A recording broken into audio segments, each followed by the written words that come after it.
অনেকে বলে না ডেমোক্রেসির কী পাওয়ার, ডেমোক্রেসিতে কী এমন হয়ে যাবে যদি ডেমোক্রেটিক কান্ট্রি থাকে।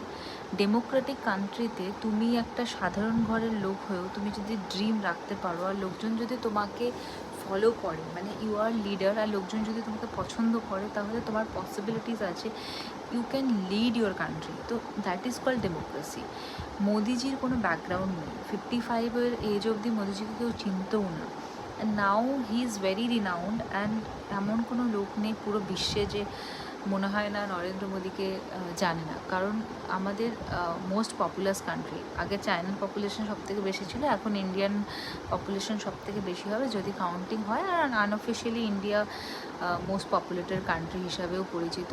সেই রকম কান্ট্রির প্রাইম মিনিস্টার মোদিজি। আর শুভেন্দু অধিকারী একটা ground level Butler. Even though শিশির অধিকারী অনেক রিনাউন্ড পার্সন, ওনার বাবা, কিন্তু শুভেন্দু অধিকারী যে পলিটিক্সটা করেছেন, শুভেন্দু অধিকারী ছোটোবেলা থেকে লাইক কলেজের দিন থেকে পলিটিক্সটা করেছেন। 2011-তে যখন মমতা ব্যানার্জি সরকার বানিয়েছিল, নন্দীগ্রামের সবথেকে বেশি কন্ট্রিবিউশন কিন্তু শুভেন্দু অধিকারীরই ছিল, কিন্তু উনি ওভারশ্যাডো হয়ে গেছিলেন।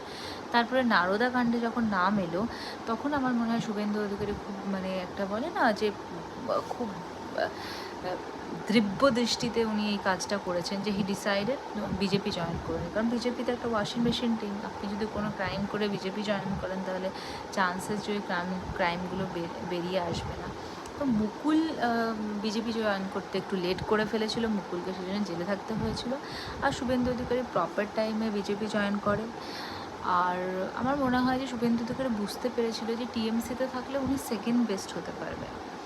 মানে তো আপনি একটা ভাবুন যে যেই লোকটা নন্দীগ্রামে শিল্প হবে না, মানে কি একটা ফানি ব্যাপার, যেই লোকটা নন্দীগ্রামে শিল্প হবে না, লোকজনের জমি জায়গা থাকবে, সেই জন্য লড়াই করে মমতা ব্যানার্জিকে সিএম করেছিলেন, সেই সেম লোকটাই নন্দীগ্রামে আবার শিল্প হবে এই বলে নিজে সিএম হয়েছে। মানে গ্ল্যামারাস ব্যাপার স্যাপার, কিছুও হতে পারে, কিছু।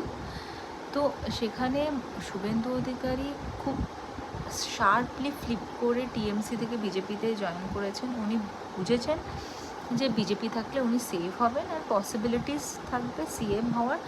আর দেখুন উনি সিএম হয়েও গেছেন, and I am so happy that he became CM.